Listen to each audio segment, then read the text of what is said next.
शिक्षा मंत्री धर्मेंद्र प्रधान को भले अपने पद से हटना पड़ा हो, लेकिन बावजूद इसके शिक्षा मंत्रालय को लेकर जो तमाम गतिविधियां हैं वो ये संकेत करती हैं कि सब कुछ ठीक ठाक नहीं है। ताज़ा डेवलपमेंट है जिसमें एनटीए के 50 कर्मियों को अपने पद से बर्खास्त कर दिया गया है। जी हाँ, पेपर लीक संबंधी अलग अलग गड़बड़ियों के लिए इन 50 कर्मियों को बर्खास्तगी का सामना करना पड़ा है। हमारे साथ सीमा शर्मा हमारी सहयोगी हैं जो कि शिक्षा मंत्रालय की गतिविधियाँ कवर करती हैं। सीमा, ये अपने आप में एक बड़ी खबर है। ऐसा लगता है कि जो चर्निंग शिक्षा मंत्रालय को लेकर पिछले कई लंबे दिनों से जो चली आ रही थी वो अभी भी थमी नहीं है। ये ताज़ा मामला क्या है? आज ही नए जो केंद्रीय शिक्षा मंत्री हैं प्रहलाद जोशी जी, उन्होंने एक मीटिंग करी थी, हाई लेवल मीटिंग, जिसमें हायर एजुकेशन सेक्रेटरी जो कि नई आई हैं और एनटीए डीजी को बुलाया था। उसी में ये इन्फॉर्मेशन दी गई है, बताया गया है एनटीए की तरफ से कि उन्होंने 50 लोग जो अधिकारी या एम्प्लॉय जो भी हैं उनको बर्खास्त कर दिया है। तो ये वो लोग हैं जो कि परीक्षा प्रणाली से सीधे या पीछे की तरफ पे जुड़े होते हैं, तो गड़बड़ियों की गाज इन पर भी गिरी है। सबसे बड़ा दिक्कत ये हुई कि नीट यूजी पेपर लीक का मामला भी थमा भी नहीं था कि यूजीसी नेट के 3 विषयों के पेपर एनटीए को कल रात को रद्द करने पड़े हैं, क्योंकि एनटीए ने इसमें इंग्लिश था, सोशियोलॉजी था और कॉमर्स था। तो एनटीए ने जब विवाद हुआ था जून में परीक्षा के दौरान, तो एनटीए ने एक कमेटी गठित करी थी। उस कमेटी के रिपोर्ट के आधार पे इन तीनों सब्जेक्ट के जो पेपर हैं उनको रद्द करके सितंबर में करवाने की घोषणा की है। ये जो 50 लोगों की बर्खास्तगी है ये उसी से जुड़ी हुई है।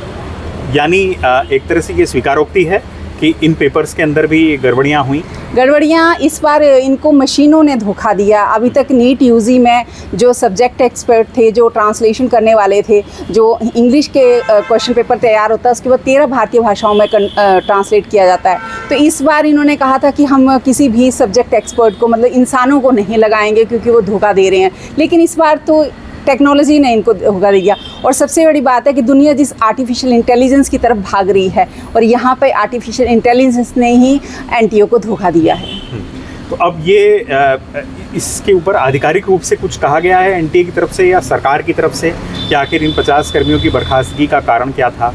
एनटीए की तरफ से या शिक्षा मंत्रालय ने आज एक ट्वीट के माध्यम से ये जानकारी दी है कि एक हाई लेवल मीटिंग हुई है। इसमें ये बताया गया है कि 50 कर्मचारियों को बर्खास्त किया गया है, लेकिन ये कारण इन्होंने अभी भी खुलासा नहीं किया है। इन्होंने कहा है कि एनटीए में जो कमियां हैं उन कमियों को दूर करने के लिए जो भी दोषी या जिम्मेदार लोग थे उनको हम निकाल रहे हैं।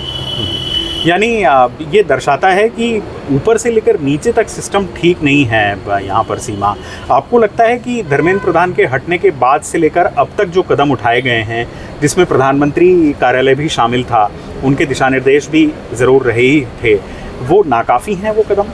प्रधानमंत्री कार्यालय या यूं कहीं प्रधानमंत्री नरेंद्र मोदी सर ने जब से इस पूरे मामले पे सख्ती की है, वो सीधे तौर पे शिक्षा मंत्रालय और नेशनल टेस्टिंग एजेंसी की तरफ सख्ती से देख रहे हैं, उस पर हर हरकत पे नज़र रखें। उसके बाद वहाँ पे एक सफाई अभियान जैसे कहें हम शुरू हुआ है, जहाँ पे गड़बड़ियाँ हो रही थी उन गड़बड़ियों की पहचान करके उसके जो जिम्मेदार लोग हैं जिनकी ड्यूटी थी कि परीक्षाओं की सुचिता से किसी भी तरह से समझा, सिर्फ पेपर लीक ही परीक्षा की सुचिता से समझौता नहीं होता है, लेकिन अगर क्वेश्चन पेपर में ही ट्रांसलेशन में इतनी बड़ी बड़ी गड़बड़ियाँ थी, या 2000 इंग्लिश और कॉमर्स का जो क्वेश्चन पेपर था वो 2024 से कॉपी पेस्ट करके 2026 में लग जाए, तो ये भी पेपर गड़बड़ी एक बड़ी गड़बड़ी थी, जिससे छात्रों को अब दोबारा परीक्षा देनी होगी, उनको दोबारा पूरी मेहनत करनी पड़ेगी। इन 3 विषयों में विश्वविद्यालयों में पीएचडी के दाखिले रुके पड़े रहेंगे जब तक होगा। हालांकि यूजीसी नेट के जो 84 सब्जेक्ट का जो रिजल्ट है वो पहले जारी कर दिया जाएगा, उसके पीएचडी एडमिशन शुरू हो जाएंगे, लेकिन ये मेन सब्जेक्ट है इंग्लिश,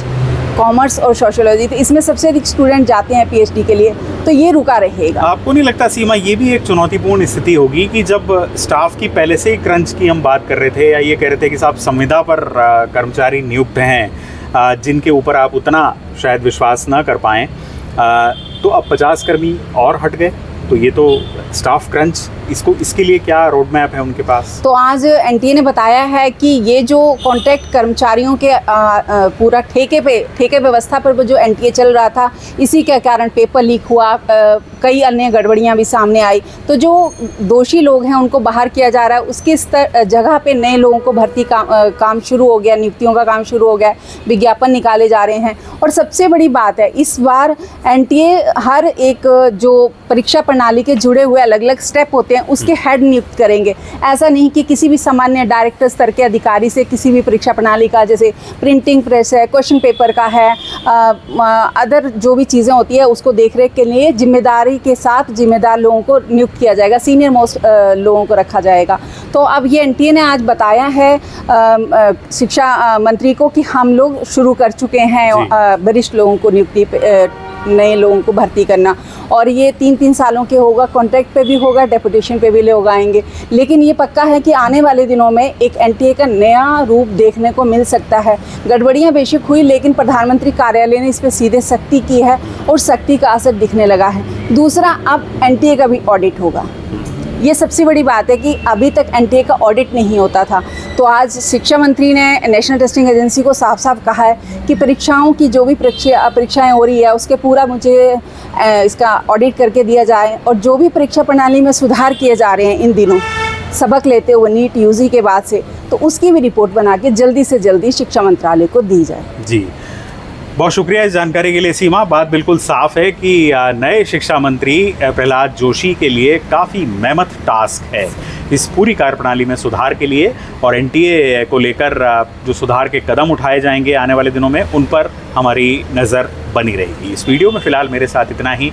मुझे अपने कैमरा पर्सन जाकिर के साथ दीजिए इजाज़त, और आप बने रहिए अमर उजाला पर ऐसे ही दिलचस्प वीडियोस देखने के लिए। नमस्कार। अगर आप ये वीडियो YouTube पर देख रहे हैं तो हमारे चैनल को सब्सक्राइब कर बेल आइकन दबाएं, और Facebook पर देख रहे हैं तो हमारे पेज को लाइक करें।